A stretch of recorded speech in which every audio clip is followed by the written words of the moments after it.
Good afternoon sa lahat ng subscriber, viewers. Good afternoon sa inyo. Buhay. Ulit tayo dadaan sa Quirino Avenue.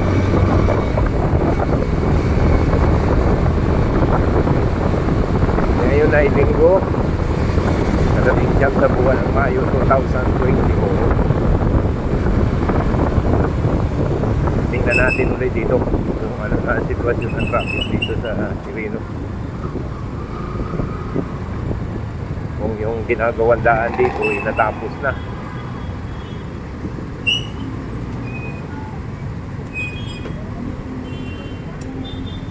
Meron kasing under construction dito na kalsada. Ano natin?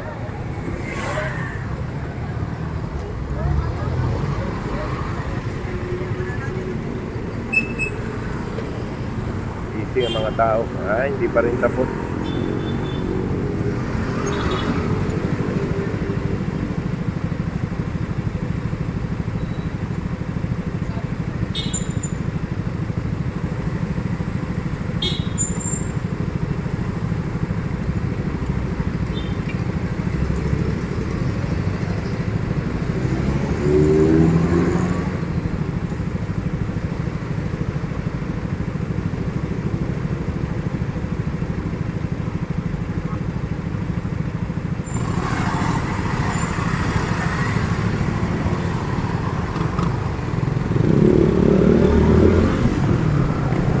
Mula dito sa Top Avenue, pagpasok mo dito sa pagkalampas mo ng Top Avenue, yung kabiyak niyan under construction na yan. Kaya isang lane lang yung nadadaanan. Dahanan natin yung mga traffic araw dito pag weekday. Ganon din pag dating mo dito ng Leon Ginto, kabiyak pa rin yung linya ginagawa dito. So inabot na sila ng tag-ulan dahil nagtatag-ulanin na. So bagay, maganda ang pagkakabuhos pag naulan, matibay ang ating buhos.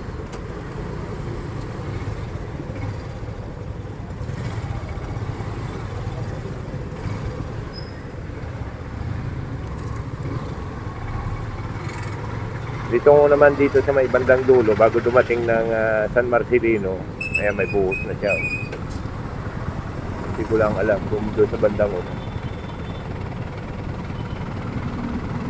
may ginagawa pa.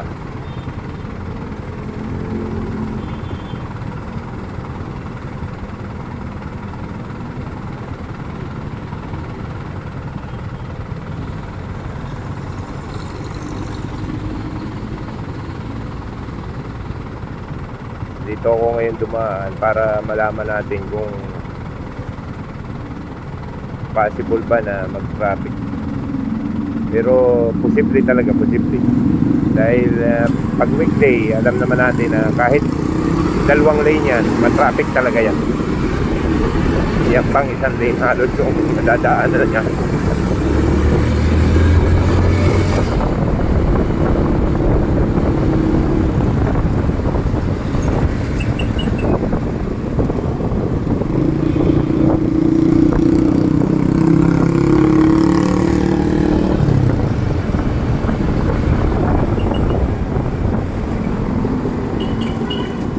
Wala nang ibang ano dito.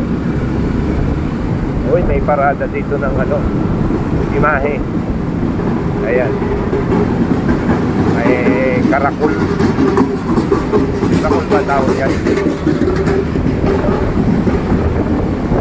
Medyo malakas yung tungkong niya. Pero ano lang naman, tambol-tambol lang naman.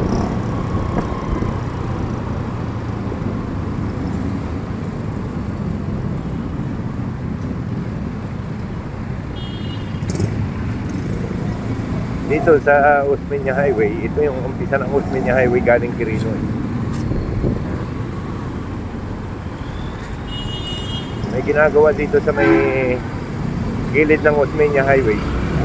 Yan o. Ewan ko kung anong ano dyan. Kaya Kaya dalawang lane lang ito na nadadaanan sa Osmeña Highway. Ano, hindi lahat. Pagdating dito sa banda dulo, tatluhan na ulit bago dumating na San Andres.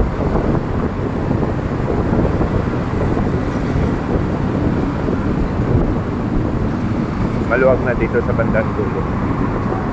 Kaya doon lang yan mag-traffic sa bago pumasok ng Quirino galing bago pumasok ng Osmeña galing Quirino, yan doon lang mag-traffic.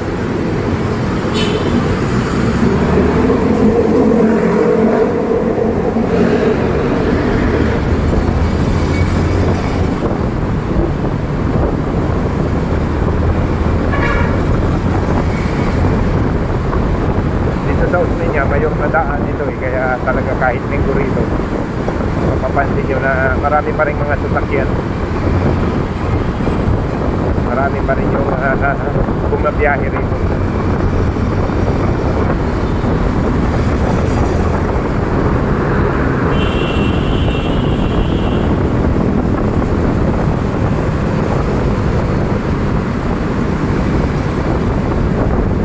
Kanina malakas ang ulan.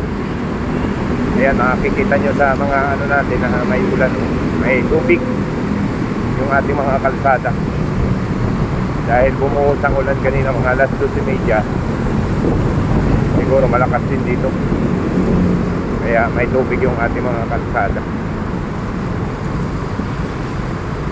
Mababa yata itong bahaging ito ng Osmeña, yung gitna papuntang Makati. Dahil sa kabilang lane at magkabila, kaliwat kanan, maluwag naman. At walang tubig na makikita.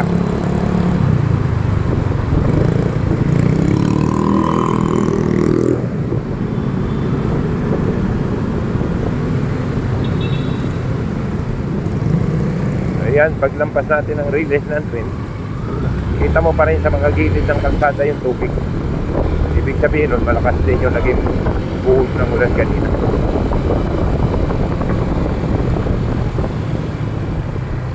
So yan, may tubig-tubig. Kaya pala may init. Malisangan yung panahon kanina. Ganito yung sunod. Yung ulan.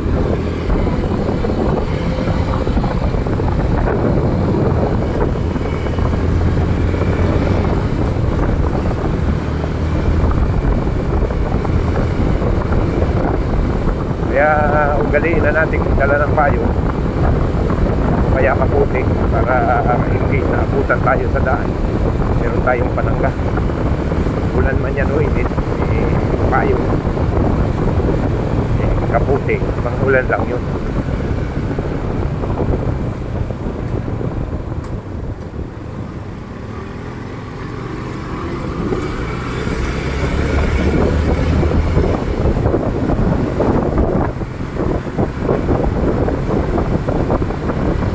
Na tayo sa Makati, punta tayo ng Chino Roses natin. Babaybay tayo ng Kamabungin sa Makati.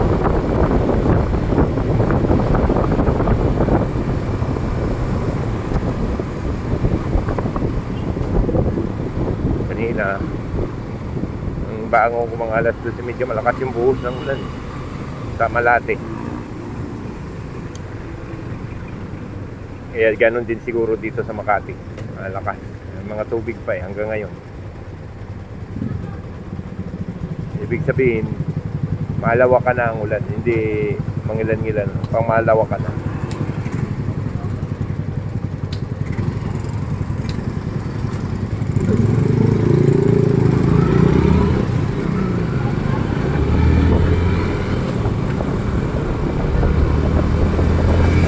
Ayun, nakalampas na tayo ng Chino Roses. Punta naman tayo ng South Avenue.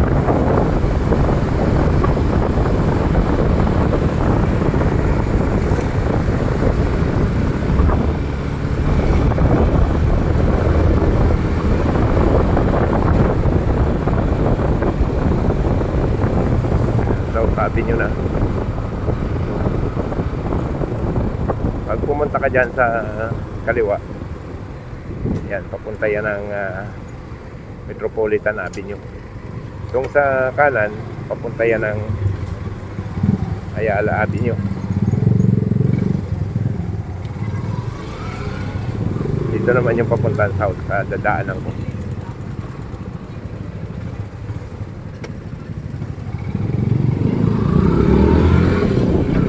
Tala tayo ng south.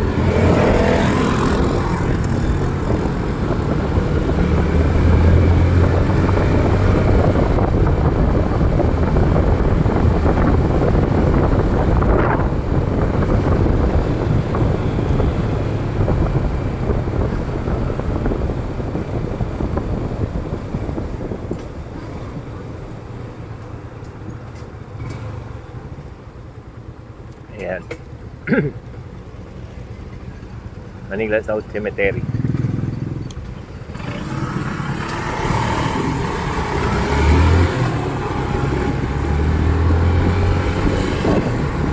Yan, cemeteryo yan. Nasa kanan.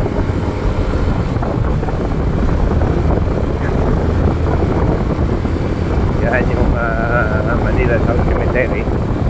Isang block yan. Abot hanggang dun sa may Nicanor Garcia.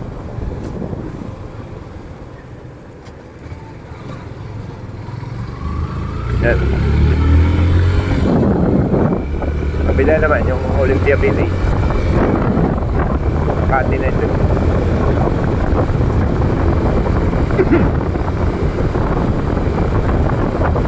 Hindi masyadong sasakyan dito kung ang biyahe. Hindi katulad talaga pag weekday.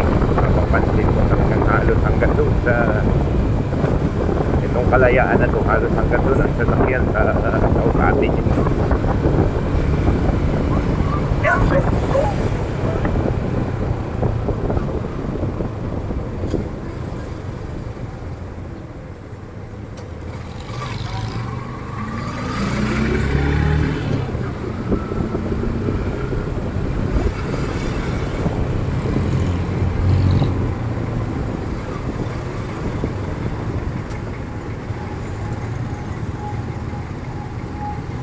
Yan.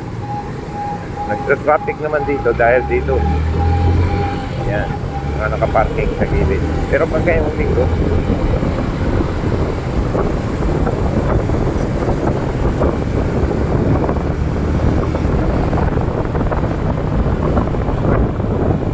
San Miguel Village naman yun sa kaliwa ko yan. Kaliwang bahagi ng aking pinabagtas na daan.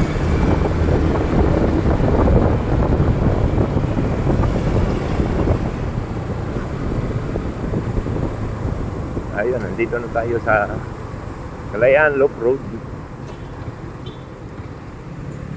Kaya nandito yung ating binabantayang establishmento. Kaya malakas din ang ulan dito, may tubig-tubig.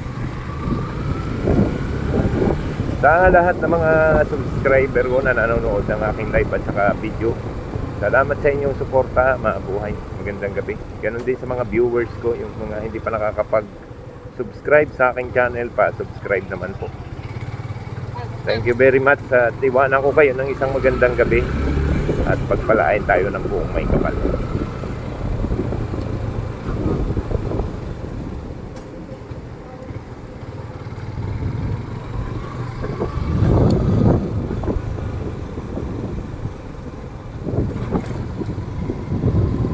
Bye-bye po sa inyo. Ingat tayong lahat.